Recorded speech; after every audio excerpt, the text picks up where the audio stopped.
Hello bachcho, let's read the given question.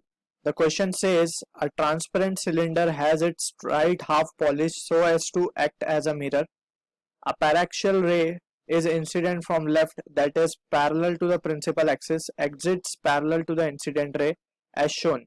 The refractive index n of the material of the cylinder is. So इस material का हमें refractive index find करना है. Options are 1.2 or is it 1.5 या फिर 1.8 और finally we can say क्या finally answer 2 होगा, that is refractive index of the material. So let's find it. So यहाँ पे अगर हम carefully analyze करें so we can say जो light objects से आ रही है वो parallel है, alright, that is paraxial. So we can say object जो है कहीं infinity पे placed है, alright, since the light are parallel. Now we can clearly see कि जब light incident होगी यहाँ पे, that is at this point, so यहाँ पे image create होगी, alright, that object की image will be created over here. Now so अगर हम बात करें so this is the case जहाँ पे refraction हो रहा है at this point, we can say इस point पे refraction is taking place. So we will apply the formula for refraction from a spherical surface, alright, और उसके relevant हम सारी चीजें अब लिखेंगे. That is we will consider all the distance from this point, alright, और in the direction of incident light we will consider it has to be positive. सारे distance को हम इस direction में positive मानेंगे.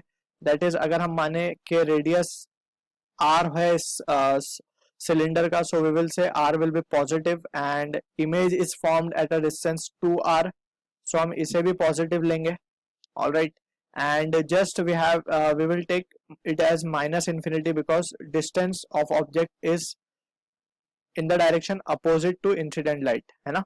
So from this we can say we will apply refraction law at this point or refraction formula from spherical surface at this point. ये जो हमारा medium है उसका रिफ्लेक्टिव इंडेक्स n है और इस ये मीडियम का लेट से इसे हम बोल देते हैं n2 और ये बराबर है n के और ये है हमारा n1 जो बराबर है 1 के क्योंकि ये एयर है. So now we will write formula for refraction from spherical surface. So we can say refraction from spherical surface, alright. So ये फॉर्मूला होता है n2 by v minus of n1 by u is equals to n2 minus n1 by r.